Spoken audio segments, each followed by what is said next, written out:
I love Phnom Penh, but if you came here expecting Bangkok or Pattaya, stop right here. Because if that's your mindset, you're going to misunderstand this city from the very first night. Phnom Penh nightlife simply doesn't work like Thailand. There are no big labels, no obvious rules, and no one holding your hand through the experience. And that's exactly why so many people get it wrong. In this video, I'm not selling you a fantasy. I'm breaking down how Phnom Penh nightlife actually works, based on real experience on the ground, not blogs, not hype, and not recycled advice. I'll show you where people get confused, what they overlook, and how to approach this city so it actually makes sense. Most people misread one specific part of Phnom Penh nightlife. I'll explain exactly why in a moment. And if this is your first time planning Cambodia, drop a comment and let me know. Welcome to Lazy Nomad. You're the hardest working lazy explorer of Southeast Asia's night scene.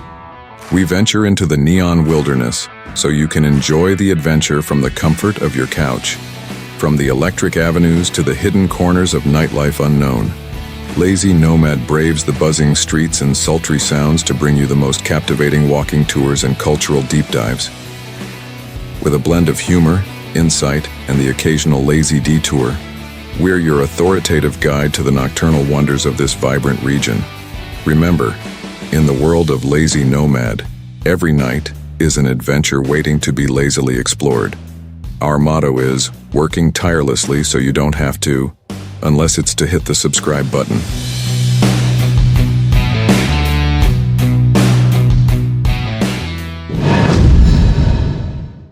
It's not a secret that I love Phnom Penh, for its raw, unfiltered energy. Today's Phnom Penh is probably the closest thing to the Southeast Asia vibe I remember when I first landed in this part of the world. And that's rare. But that doesn't mean the city stayed frozen in time. Over the last few years, Phnom Penh nightlife has changed. It evolved. There are fewer wild assumptions now, fewer unrealistic expectations being sold. Things feel a bit more structured, a bit more intentional, but still very conservative compared to places like Thailand. And that balance is important to understand. What hasn't changed is just as important. There is still no Thailand-style system here, no clear rules, no obvious structure that tells you how things are supposed to work. And if it's your first time in Cambodia, that can be confusing, even frustrating. Phnom Penh doesn't guide you. It expects you to slow down, observe, and understand how things work on the ground. Prices, of course, have shifted. Inflation is real, and nightlife isn't immune to it. But the bigger change isn't about money. It's about mindset. Venues are evolving too, borrowing styles from other countries, competing more for your attention. And honestly, I like that direction. If you come here chasing the past, you'll miss what Phnom Penh actually offers today. And if you come here expecting Thailand, you'll misunderstand the city completely. This isn't nostalgia. It's just an honest observation, and in my opinion, the changes are moving in the right direction. If you've been here before, does this match your experience? Let me know in the comments. In Phnom Penh, you won't find fancy nightlife district names like Nana in Bangkok or P. Burgos in Manila. There's no single branded zone telling you, this is the nightlife area. And this is where most tourists misunderstand the city. Phnom Penh nightlife is actually concentrated, not spread out. Just concentrated in a way that isn't obvious until you understand the street logic. Once you're in the right pocket, it's one of the most efficient nightlife layouts in Southeast Asia. Everything is walkable, street to street, without breaking the flow. So let me break it down in a simple, practical way, starting lower and moving up. Street 104 is often a great entry point. It feels like a classic bar street and works well to warm up. From there, you move into the tighter grid. Street 110 is smaller and more hit or miss depending on the night, but it sits right in the flow. Street 118 is short and compact with bars close together, making it ideal for quick hopping. Street 130 stays in the same cluster but feels more low-key, easy to combine without being as in your face. And then you hit 136, usually the most active and visible street in the whole zone, where many first-timers finally think, okay, now I get it. Just off the main action, you've got Street 172. This one is mostly restaurants and regular bars. not a core hostess bar street. Think of it as a staging area, good for food, warm-up drinks, or resetting before jumping back into the main cluster. So nightlife here isn't chaotic or random. It rewards understanding. It's compact, layered, and easy to navigate once you know how the streets connect. To make this effortless, I've added a custom map link in the description, so you can see the layout and plan your night without guessing. Bar streets. You might be thinking, what can I really expect here beyond simple bars? And honestly, maybe a year ago that would have been a fair question. But Phnom Penh is evolving, and the nightlife is evolving with it. Venues here are starting to follow trends, experiment, and find their own niche. Not copying Thailand, not copying Manila, but adapting in a way that still feels local. And that's a good direction. It adds versatility, more options, more ways to shape your night depending on your mood. So let's break down what types of nightlife venues you'll actually encounter here, calmly, realistically, and without myths. First, hostess-style bars. This is the core of Phnom Penh nightlife and still the most common format you'll see. These are straightforward bars, cheap beers, pool tables, bar games. Local Khmer girls work here mainly to keep you company, conversation, games, social interaction, in exchange for lady drinks. Places like Alaska Bar are good examples of how this format works. It's casual, social, and generally low pressure compared to many other countries.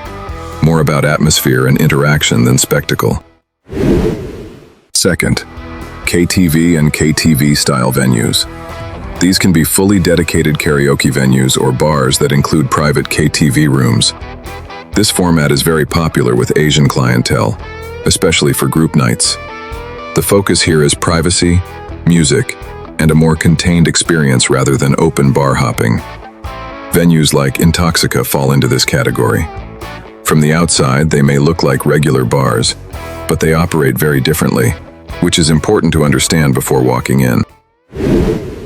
Third, gentlemen's club-style venues, or places aspiring to that direction. And this is where Phnom Penh has changed the most. Here, gentlemen's club doesn't always mean what you might imagine from other countries. In Phnom Penh, it often simply means a larger, flashier hostess bar. More lighting, louder music, sometimes a dance stage, VIP seating or private areas. Not all follow the same standard, but many are clearly trying to elevate the experience. Places like the Factory show this shift well.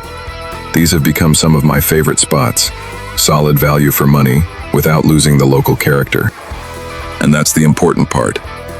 What I like about Phnom Penh nightlife is that it still feels local, raw, unfiltered, friendly. It doesn't feel mass-produced the way some nightlife scenes do elsewhere. There's still personality here, and that's something the city has managed to keep. If you want to go deeper into how to avoid mistakes and navigate this smoothly, especially if it's your first time, I share that inside the Lazy Nomad VIP Telegram. The link is in the description. When people think about bar streets, they usually imagine only bars. But that's not how Phnom Penh works, and nobody really explains this part. These streets are multi-purpose. Nightlife exists here, but it shares space with everyday city life. Once you see how the layout works, the whole area starts to make sense. First, hotels. Right on or just next to the bar streets, you'll find everything from budget hostels to solid mid-range and better hotels. That's intentional. These areas are designed to be practical. You can sleep, eat, and go out, all within walking distance. It's one of the reasons Phnom Penh nightlife feels low effort once you understand how to use the area. Second, restaurants and regular bars. This is something many visitors completely overlook. Along the same streets, you'll find local Khmer food spots, international restaurants, and casual bars where nightlife and normal life blend together. Places like Ostro are good examples. A relaxed place to eat, slow down, and simply observe how the nightlife flows before deciding where to go next. You don't have to rush anything here. Phnom Penh rewards patience. Third, rooftop bars. A lot of people don't expect this, but you'll also find rooftop bars overlooking the Mekong River and the promenade. They offer a different pace, good views, fresh air, and a chance to reset, whether you're starting the night slowly or taking a break later on. And finally, massage parlors. You'll see plenty of them around the bar streets. Some are clearly legitimate, some are more ambiguous, and many look similar from the outside. The key here isn't fear, it's awareness. Not every door leads to the same kind of experience, and it's important not to make assumptions just because you're in a nightlife area. And this is the part nobody really tells you. Phnom Penh bar streets aren't just about nightlife. They're layers of the city overlapping. Hotels, food, bars, rooftops, views, and movement, all happening at the same time. Together, they form a self-sustaining ecosystem. You can stay here, eat here, go out here, reset, observe, and move again, all without leaving the area. And if you're coming to Phnom Penh, this is honestly one of the best areas to stay. Not because it's wild, but because it's efficient, walkable, and puts everything you need within reach. Once you see it that way, the area stops feeling chaotic and starts feeling logical. So, is Phnom Penh nightlife worth it? The honest answer is, it depends on what you're looking for. If you're coming here expecting Thailand, loud chaos, or instant gratification, you'll probably walk away disappointed. Phnom Penh doesn't work like that, and it never really did. But if you value efficiency, walkability, and nights that unfold naturally, if you like observing first, choosing second, and staying in control the whole time, then Phnom Penh can be surprisingly rewarding. This is a city that doesn't sell you a fantasy. It gives you options and expects you to decide how to use them. The nightlife here is compact, layered, and practical. Once you understand the logic behind it, everything starts to click. Where to stay, where to eat, where to start, when to slow down, and when to move. And that's why some people never really get Phnom Penh, while others quietly enjoy it and keep coming back. For me, that's the appeal. I love Phnom Penh for being real. Not hype, not spectacle, just a city that rewards awareness and experience. And if you want to go deeper than YouTube allows, not just more content, but real-time updates, maps, mistakes to avoid, and conversations with people who are actually on the ground, the Lazy Nomad VIP Telegram is where that happens. It's not just information.